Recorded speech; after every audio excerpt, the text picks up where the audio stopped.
Hello કેમ છો dear students painted application download નથી કરી તો હમણાં જ કરી લો કારણ કે તમને દરેક વિષયના સ્વાધ્યાયનું સોલ્યુશન્સ બિલકુલ ફ્રી અહીંયા મળી જશે અહીંયાથી તમે ધોરણ પણ ચેન્જ કરી શકશો ધોરણ 8 9 10 અને સ્વાધ્યાય પોથી હોય અસાઇનમેન્ટ હોય જે તમારા માટે જરૂરી છે દરેક વસ્તુનું સ્વાધ્યાયનું સોલ્યુશન્સ પીડીએફ સાથે ત્યાં મળી જશે તો પેન્ટેડ એપ્લિકેશન ડાઉનલોડ કરીને ફ્રીમાં લાભ ઉઠાવો। નમસ્કાર વિદ્યાર્થી મિત્રો, સ્વાગત છે તમારું તમારી પ્રિય યુટ્યુબ ચેનલ પેન્ટેડ સાથીમાં। મિત્રો, આજે આપણે ધોરણ 9 સામાજિક વિજ્ઞાનના પ્રકરણ 16 આબોહવાના સ્વાધ્યાયના પ્રશ્નોને તેના ઉત્તર જોઈશું। પ્રશ્ન 1, નીચેના પ્રશ્નોના ટૂંકમાં ઉત્તર આપો। 1, હિમાલય ભારતનું રક્ષણ કરતી કુદરતી દિવાલ છે, કઈ રીતે? જવાબ, શિયાળામાં વધુ ઠંડી પડે છે જ્યારે મધ્ય એશિયા તરફથી આવતા શિયાળામાં વધુ ઠંડા પવનને રોકી લે છે અને ભારતને આ ઠંડીથી રક્ષણ આપે છે, તેથી હિમાલયને ભારતનું રક્ષણ કરતી દિવાલ કહી છે। 2, વ્યાપારી પવનો વિશે સમજ આપો। જવાબ, આ પવનો ઉત્તર ગોળાર્ધના ઉષ્ણકટિબંધીય ગુરુદાબ પટ્ટીના ભારે દબાણ પટ્ટાઓ દ્વારા સર્જાય છે। આ પવનો પૃથ્વીના ધરીભ્રમણને લીધે થોડા મરડાઈને વિષુવવૃત્ત તરફ વાય છે। ભૂતકાળમાં દરિયાઈ માર્ગે થતા વેપાર માટે આ પવનોનો લાભ લેવામાં આવતો, તેથી તેને વ્યાપારી પવનો કહે છે।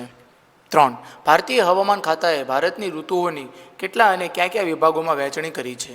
જવાબ, હવામાન ખાતાની કચેરીએ ભારતની આબોહવા સંદર્ભના સમગ્ર વર્ષની 4 ઋતુમાં વહેંચણી કરી છે।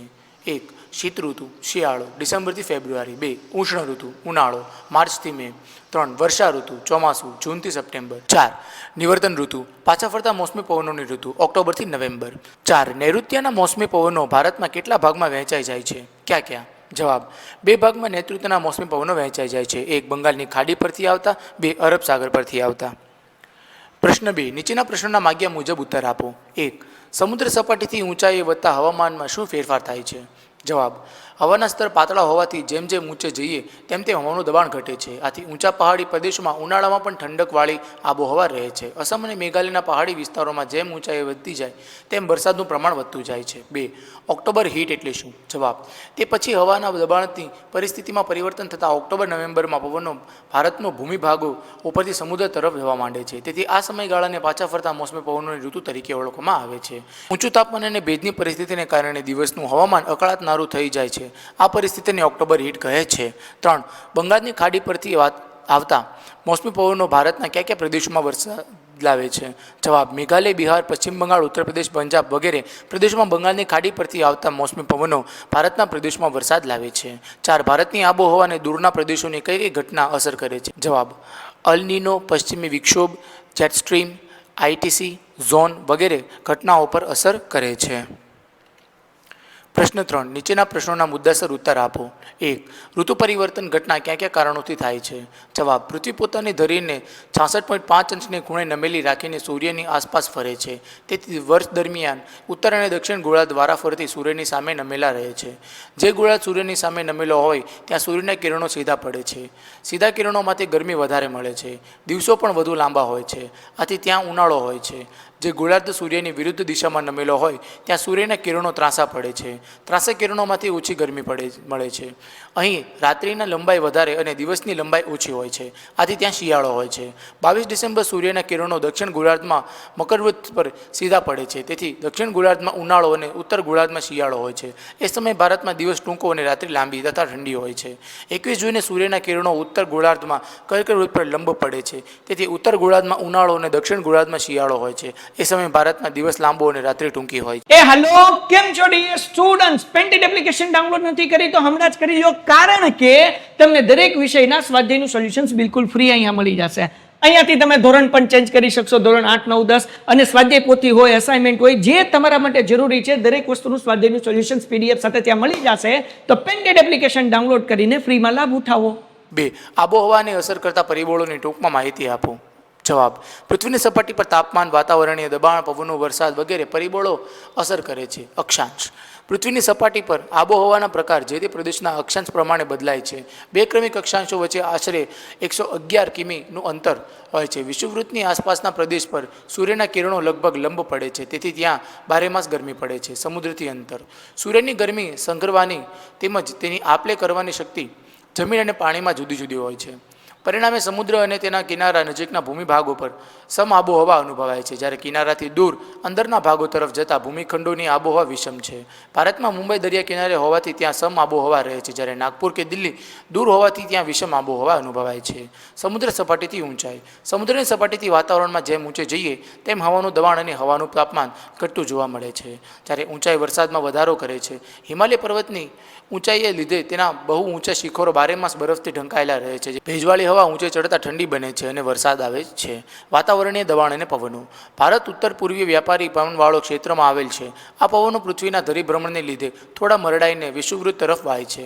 ભૂતકાળમાં દરિયાઈ માર્ગે થતા વેપાર માટે આ પવનોનો લાભ લેવામાં આવતો હોવાથી તેને વેપારી પવનો કહે છે. શિયાળામાં હિમાલયની ઉત્તરમાં ભારે દબાણ હોય છે. આ ક્ષેત્રમાં ઠંડા અને સૂકા પવનની દક્ષિણના હળવા દબાણવાળા સમુદ્રી વિસ્તારો તરફ વાય છે. ભારતના હવામાનમાં ક્યારેય વિશિષ્ટ ઘટના આકાર લે છે.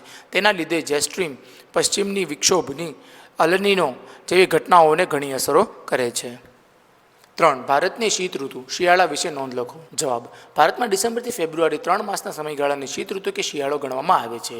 22 સપ્ટેમ્બરથી 21 માર્ચ સુધી સૂર્યના કિરણો દક્ષિણ ગોળાર્ધમાં સીધા પડે છે, ત્યારે ભારત ઉત્તર ગોળાર્ધમાં આવેલો હોવાથી ડિસેમ્બરથી ફેબ્રુઆરી સુધી સૂર્યના ત્રાંસા કિરણોની અસર હેઠળ રહેવાથી ઓછું તાપમાન અનુભવાય છે. દિલ્હીનું શિયાળાનું તાપમાન ઘણીવાર 10 અંશ કરતાં પણ નીચું જાય છે. અલ્હાબાદમાં 16 અંશ અને કોલકાતામાં 18 અંશ તાપમાનની આસપાસ રહે છે.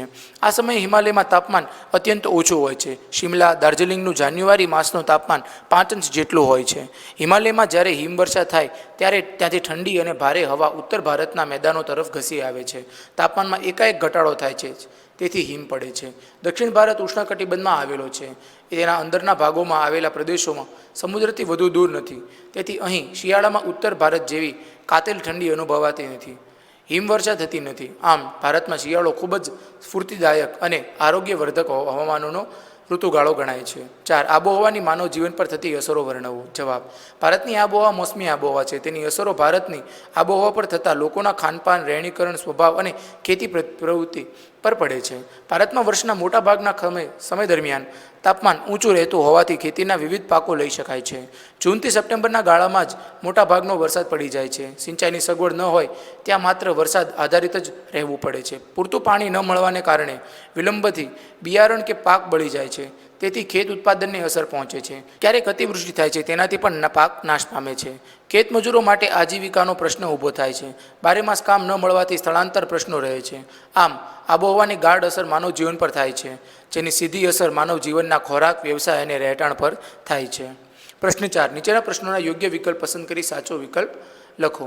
1. કર્કવૃત પર સૂર્યના કિરણો સીધા પડે ત્યારે ભારતમાં કઈ ઋતુ અનુભવાય છે? જવાબ બી. ઉષ્ણ ઋતુ. 2. ચેરાપુંજીની બાજુમાં આવેલ કયું સ્થળ વધુ વરસાદ માટે પ્રચલિત છે? જવાબ ડી. મોસીનરમ. 3. શિયાળામાં ગુજરાત અને રાજસ્થાનમાં ઠંડીનું મોજું ફરી વળવા માટે હિમાલય સંદર્ભે હવામાનની કઈ ઘટના વધુ અસર કરે છે? જવાબ એ. હિમવર્ષા. 4.